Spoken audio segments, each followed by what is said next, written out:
très bien, la Côte d'Ivoire a une élection présidentielle cette année, dans quelques mois. Est-ce que c'est quelque chose qui vous intéresse? Ça nous intéresse d'autant plus qu'on a beaucoup de compatriotes en Côte d'Ivoire quand même. Et on craint qu'il y ait des violences. Et ça, ce n'est pas forcément la bienvenue.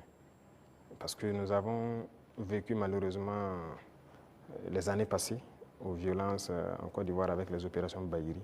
Tout le monde a subi ça au Burkina. Aujourd'hui, vraiment, nous ne souhaitons pas qu'il y ait des violences. Tout à l'heure, vous avez semblé dire quelque chose. Je voudrais que vous précisiez parce que c'est un peu très sensible selon moi. Est-ce que vous semblez nous dire qu'aujourd'hui, la Côte d'Ivoire servirait de base arrière à une organisation visant à déstabiliser le Burkina Faso?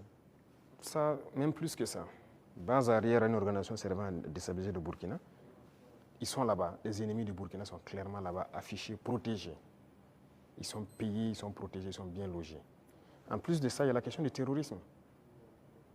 Mais non, le pouvoir flotte avec les terroristes. Il ne faut pas se mentir.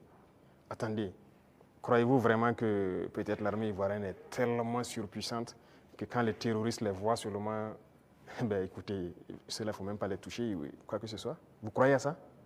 Ils sont tellement plus puissants que les 3 armées de l'AES. C'est faux. Il y a un pacte de non-agression. Et quand il y a un pacte de non-agression, vous devenez une base arrière. Et tout ça, ça m'inquiète justement. Si ce pays, il y a des crises, le pays sera attaqué par les terroristes. Parce que s'ils ne gagnent plus ce qu'ils gagnent, le pays sera attaqué et ce pays va sombrer. C'est un danger. C'est pourquoi j'ai passé le temps à dire au chef d'État, on ne pactise pas avec les terroristes. Voilà. Alors, Monsieur le Président, qu'est-ce que vous répondez à ceux qui disent, bon, la géopolitique quand même avec la Côte d'Ivoire, ce pays voisin, qui abrite la plus grande diaspora burkinabé, alors que, bon, vos contempteurs vous accusent de pratiquer la diplomatie du muscle avec ce pays, au détriment justement de nos Paweto qui sont là-bas. Qu'est-ce que vous leur répondez? Écoutez, qui le dit? Nous sommes burkinabés, c'est ce que nous savons. Et nous avons décidé de faire une révolution, on va la faire. Maintenant, celui qui embarque dedans embarque. Nous ne pouvons pas être dans une révolution et vouloir faire un autre modèle de diplomatie. Je vous ai dit la diplomatie mensongère et tout ce qu'il y a. On n'est pas prêt à être dans ce sillon-là. S'il y a quelque chose qui ne va pas, qu'on ait le courage de vous dire ça ne va pas. Il ne faut pas faire de l'hypocrisie. Généralement, les gens devant les micros et tout ça, non, tout va bien, si c'est ça, on est en train de... C'est faux, ça ne va pas bien. Il faut avoir le courage de le dire, il faut qu'on s'asseye, qu'on parle et qu'on se dise la vérité. Mais si les gens ne veulent pas ça, parce que juste dans leur tête, bon, il faut que ces gars-là quittent, parce qu'on ne veut pas de révolution en Afrique de l'Ouest. Ça ne va pas marcher. Donc, chacun se prépare à assumer les conséquences voilà, de la situation. Alors, pour sortir de la Côte d'Ivoire, Monsieur le Président, on reste quand même au niveau de l'AES. Vous avez certainement suivi le dernier sondage fait par nos confrères de Jeune Afrique. Et avec des résultats qui peuvent sembler étonnants, les populations des pays francophones sont tous favorables à l'AES. Je dirais, même la Côte d'Ivoire, à 66%, apprécie ce qui se fait au niveau de l'AES. Alors, comment est-ce que vous recevez ce message? Ah bon? Je n'ai même pas pu suivre ça, parce que moi, je ne suis plus ce média. Hein. Alors, les confrères, c'était un sondage qu'ils ont commandé. Peut-être qu'ils ne s'attendaient pas à ce résultat, mais le résultat est tel. Ils ont été au Cameroun, ils ont été au Sénégal, ils ont été au Bénin, ils ont été en Côte d'Ivoire. Et là-bas, les populations sont tous favorables à l'AES et apprécient dans leur grande majorité ce qui se fait au niveau de l'AES. C'est logique, je dirais. Les populations ouest-africaines sont la plupart du temps liées. C'est la même famille. C'est le colon qui nous a divisés. Hein. Et quand les gens voient qu'on essaie de s'unir, ça ne fait qu'inspirer, ça ne peut faire que plaisir. Donc moi, ça ne m'étonne pas que ces populations apprécient. Et ce qui m'étonne, c'est le fait qu'ils aient publié.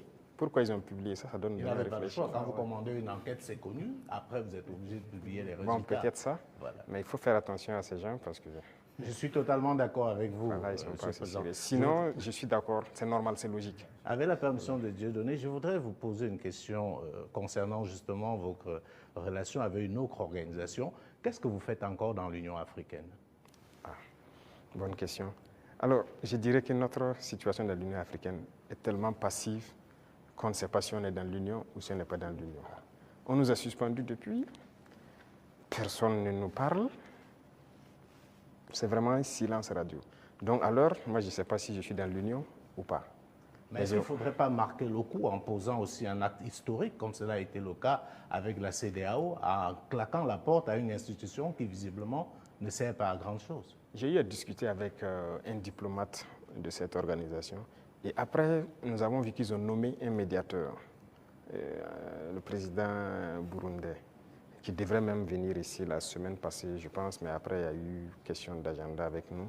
Et on l'attend, on veut l'écouter d'abord, parce que nous-mêmes, nous voulons savoir pourquoi ils se comportent comme ça. Parce qu'on ne peut pas prendre une décision sans savoir leur motivation. Pourquoi ils ont décidé de nous exclure? Pourquoi ils se comportent comme ça avec nous? Si on a leur motivation, là, si on quitte, on pourra expliquer à nos peuples, voilà ce qu'ils ont dit, voilà les raisons. Et donc, nous, on décide de quitter. C'est la même chose que la CEDEAO. On a quitté, mais si on nous demande pourquoi on a quitté, on peut vous expliquer. Mais aujourd'hui, si on quitte l'Union et qu'on nous demande, nous-mêmes, nous ne savons pas pourquoi ils nous ont suspendus.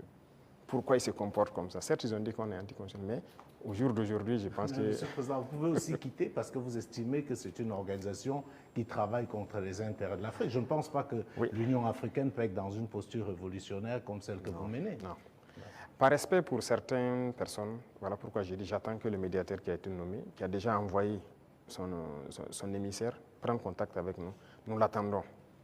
C'est par respect vraiment pour ce président. Nous l'attendons qu'il vienne, qu'on discute, qu'il nous dise ce qu'il y a et nous lui dirons les conclusions de nos débats. Monsieur le Président,